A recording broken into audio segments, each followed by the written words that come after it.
Hello, welcome back to our channel, welcome back to our new blog. So guys, আবারও আমি নিয়ে চলে এসেছি আর একটা নতুন ব্লগ। আর আজকে সকাল থেকে ব্লগটা স্টার্ট করছি না, আজকে সন্ধ্যা থেকে ব্লগটা স্টার্ট করছি। এখন বাজছে 6:30, 6:25 বাজছে। তো এখন আমরা একটুখানি বেরাচ্ছি। তো চলো আজকে কি করি না করি, মানে এই সন্ধ্যা থেকে রাত পর্যন্ত কি করি না করি সেটাই তোমাদের সাথে আজকে শেয়ার করব। দেখতে থাকো, যেখানেই যাব সেখানেই তোমাদের সাথে শেয়ার করব। চলো বেরাই। আমি একটা জাম্পস্যুট পরেছি আর অর্ঘ তো রেডিও হয়ে গেছে। আর এখানটা একটুখানি মেস আছে, কারণ আমি একটুখানি সাজুগুজু করলাম আর কি, সেই জন্য। চলো, আমরা একটু শহর থেকে ছাড়িয়ে চলে এসেছিলাম এই ধাবাতে, এক্সপ্রেস ধাবা। এটার অনেক নাম শুনেছি যে খাবার দাবার নাকি এখানে খুব ভালো। দেখলাম গুগলেতে 4.4 আই থিঙ্ক রেটিং আছে। তো সেই জন্যই আর কি আসা, দেখা যাক খাবার দাবার কেমন হয়। আমি তো প্রথমেই ভেতরে ঢুকে গিয়েছিলাম আর অর্ঘ্যকে বলেছিলাম তুই ভিডিওটা করে নিয়ে আয়, ও সেটাই করছিল আর কি।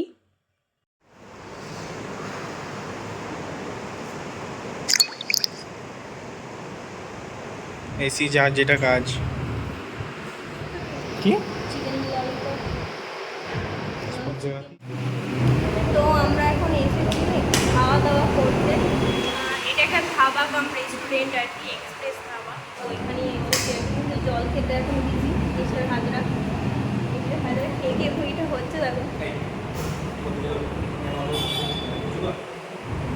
ঠিক আছে, ওকে। তো এই আর কি ব্যাপার স্যাপার। আমরা এখন অর্ডার দিয়েছি ললিপপ, ড্রাই ললিপপ অর্ডার দিয়েছি। প্রথমবার আর কি এটা ট্রাই করবো, প্রথমবার এলাম খেতে, দেখা যাক কেমন খাবার দাবার হয় আর কি। আর প্রচণ্ড গরম, গরম এতটাই গরম, সব থেকে সেরা এটা আমি বলতে পারবো না। আমি ওকে বলছি মাটির এখান থেকে খুলে যাও, খালি কী হবে বলছি চুলতে নিয়ে আমি মাছ খেয়েছে দেবো। আমি কি বললাম ক্রিসপি চিকেন হলো না।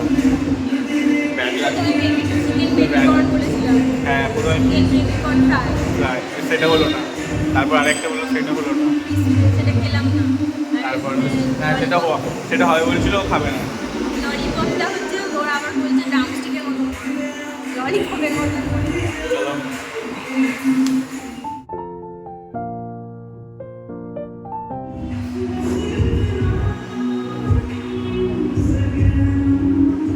কেমন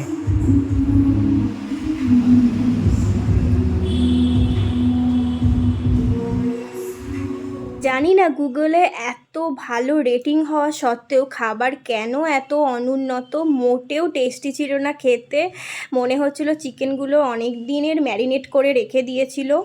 আমরা কিন্তু একদম হনেস্ট রিভিউ তোমাদের সাথে শেয়ার করছি, আমাদের একটুও ভালো লাগে না। কাদের কি লেগেছে জানি না, হয়তো অনেকের ভালো লাগতে পারে, কিন্তু আমাদের মুখে, দুজনের মুখে একদমই টেস্টলি লাগে না। আমরা ওদেরকেও বলেছিলাম, ওরাও সেটা বুঝতে পেরেছিল। তারপরে আমরা যেই কোল্ড কফিটা নিয়েছিলাম, আমরা একটাই নিয়েছিলাম, কারণ প্রথমে ভেবেছিলাম টেস্ট করে দেখি কেমন খেতে হয়। তো কোল্ড কফিটা জঘন্য ছিল, মিষ্টিও ছিল না, কফির সেরকম ভাবই ছিল না, মানে কফি ছিলই না বলতে গেলে চলে, পাতলা একদম দুধটা ছিল। আমরা কিন্তু কোনো ঝামেলা করি না, জাস্ট খাবারে পয়সা মিটিয়ে আমরা চলে গিয়েছিলাম কলকাতা বাজারে। ওখান থেকে আমার কিছু জিনিস নেওয়ার ছিল আর কি, টি শার্ট, তারপরে কিছু প্যান্ট ট্যান্ট নেওয়ার ছিল। আর অর্ঘ্যর জন্য একটা আমি কিনে দিয়েছিলাম টি শার্ট, মানে কিনে দিয়েছিলাম কি কিনে দেবো। ওর দেখো যেটা চয়েস করেছে সেটা কেমন হয়েছে। কালারটা কেমন ফোনে এসছে বলো? না, সেই ফ্যাকাসে টাইপের এসে গেছে। তো দুজনের পছন্দ মতনই এই টি শার্টটা নেওয়া হয়েছিল অর্ঘ্যর জন্য। আমি গিফট করলাম, কোন পারপাস সেটা পরে জানতে পারবে। আচ্ছা, আমার কালারটা যাই বলিস, ব্যাগটা বেশ ভালো পেয়েছিস। যেগুলো কিনে করিস সেই। তো ধাবাতে তো আমরা খেতে পারি না, সেই জন্য আমাদের ফেভারিট জায়গাতেই চলে গিয়েছিলাম মোমো খেতে। তো দুজনে মিলেই খেলাম মোমো, তারপরে বাড়ির দিকে রওনা দিয়েছিলাম। আর ঘড়িটা নেওয়ার ছিল, তো ঘড়ির দোকান থেকে ঘড়িটা নিয়ে নিলাম। তারপরে কোল্ড ড্রিঙ্কস নিয়েছিলাম একটু হজম করার জন্য, খাবার দাবার যা অবস্থা ছিল। তো চলো গাইস, আজকের মতন ব্লগটা এখানেই এন্ড করে দিচ্ছি। তোমাদের কেমন লাগলো আজকের ব্লগটা অবশ্যই কমেন্ট করে জানাবে, চ্যানেলটা সাবস্ক্রাইব করে দেবে। Bye, tata.